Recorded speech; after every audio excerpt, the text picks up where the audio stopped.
ನಮಸ್ಕಾರ ಸ್ನೇಹಿತರೆ, ಶರೀನಾ ಟಾಕ್ಸ್ ಚಾನೆಲ್ಗೆ ಸ್ವಾಗತ. ಗರ್ಭಿಣಿಯರು ಮತ್ತು ನವಜಾತ ಶಿಶುಗಳ ಆರೋಗ್ಯ ರಕ್ಷಣೆಗೆ ಕೇಂದ್ರ ಹಾಗೂ ರಾಜ್ಯ ಸರ್ಕಾರಗಳು ಹಲವು ಮಹತ್ವದ ಯೋಜನೆಗಳನ್ನು ಜಾರಿಗೆಗೊಳಿಸಿವೆ. ಈ ಯೋಜನೆಗಳ ಮೂಲಕ ಗರ್ಭಿಣಿಯರಿಗೆ ಹಣ ಸಹಾಯ, ಉಚಿತ ಚಿಕಿತ್ಸೆ ಹಾಗೂ ಪೌಷ್ಟಿಕವಾದಂತಹ ಆಹಾರವನ್ನು ಒದಗಿಸಲಾಗುತ್ತಿದೆ. ಪ್ರಧಾನಮಂತ್ರಿ ಮಾತೃವಂದನಾ ಯೋಜನೆ.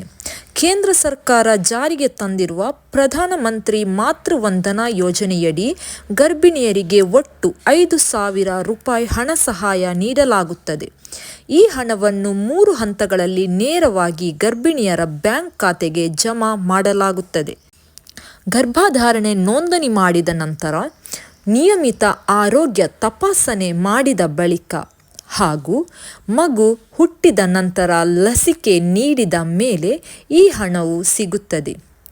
ಈ ಯೋಜನೆ ಕೇವಲ ಮೊದಲ ಮಗುವಿಗೆ ಮಾತ್ರವೇ ಅನ್ವಯವಾಗುತ್ತದೆ. ಜನನಿ ಸುರಕ್ಷಾ ಯೋಜನೆ. ಸುರಕ್ಷಿತ ಹೆರಿಗೆಗೆ ಉತ್ತೇಜನ ನೀಡುವ ಉದ್ದೇಶದಿಂದ ಜನನಿ ಸುರಕ್ಷಾ ಯೋಜನೆ ಜಾರಿಯಲ್ಲಿದೆ. ಸರ್ಕಾರಿ ಆಸ್ಪತ್ರೆಗಳಲ್ಲಿ ಹೆರಿಗೆ ಮಾಡಿದ ಗರ್ಭಿಣಿಯರಿಗೆ 700 ರೂಪಾಯಿಯಿಂದ 1,400 ರೂಪಾಯಿವರೆಗೆ ಸಹಾಯ ಮಾಡಲಾಗುತ್ತದೆ. ಈ ಯೋಜನೆ BPL ಕಾರ್ಡ್, SC/ST ಹಾಗೂ ಸಾಮಾನ್ಯ ವರ್ಗದ ಮಹಿಳೆಯರಿಗೂ ಕೂಡ ಅನ್ವಯವಾಗುತ್ತದೆ. ಮಾತೃಪೂರ್ಣ ಯೋಜನೆ.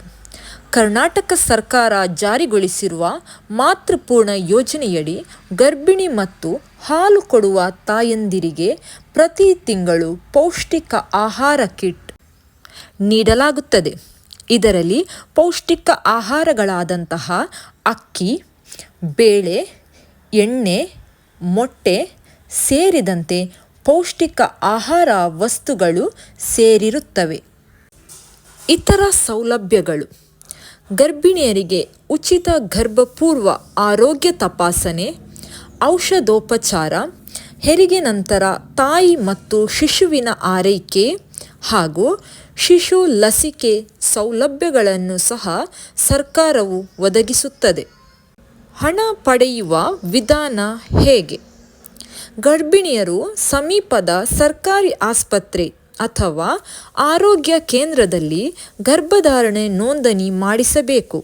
ನಂತರ ಅಂಗನವಾಡಿ ಕೇಂದ್ರ ಅಥವಾ ಆಶಾ ಕಾರ್ಯಕರ್ತೆಯರ ಮೂಲಕ ಅಗತ್ಯ ದಾಖಲೆಗಳನ್ನು ಸಲ್ಲಿಸಿ ಯೋಜನೆಗಳಿಗೆ ಅರ್ಜಿಯನ್ನು ಹಾಕಬಹುದು. ಹಾಗಾದರೆ ಬೇಕಾದಂತಹ ದಾಖಲೆಗಳು ಯಾವುದೆಲ್ಲ? ಆಧಾರ್ ಕಾರ್ಡ್, ಬ್ಯಾಂಕ್ ಖಾತೆ ವಿವರ, ತಾಯಿ ಕಾರ್ಡ್ ಮತ್ತು ಮೊಬೈಲ್ ನಂಬರ್ ಅಗತ್ಯವಾಗಿರುತ್ತದೆ. ಸರ್ಕಾರ ನೀಡುವ ಹಣ ಸಹಾಯ ನೇರವಾಗಿ ಗರ್ಭಿಣಿಯರ ಬ್ಯಾಂಕ್ ಖಾತೆಗೆ ಜಮಾ ಮಾಡಲಾಗುತ್ತದೆ. ಗರ್ಭಿಣಿಯರ ಆರೋಗ್ಯ ಹಾಗೂ ಸುರಕ್ಷಿತ ಹೆರಿಗೆಗಾಗಿ ಸರ್ಕಾರ ನೀಡುತ್ತಿರುವ ಈ ಯೋಜನೆಗಳು ಬಹಳ ಉಪಯುಕ್ತವಾಗಿದೆ.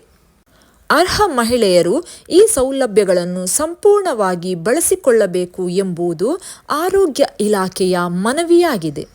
ಇಂದಿನ ಈ ಮಾಹಿತಿಯು ನಿಮಗೆ ಇಷ್ಟವಾದಲ್ಲಿ ದಯವಿಟ್ಟು ನನ್ನ ಚಾನೆಲನ್ನು ಸಬ್ಸ್ಕ್ರೈಬ್ ಮಾಡಿ, ಲೈಕ್ ಒತ್ತಿ, ಶೇರ್ ಮಾಡಿ.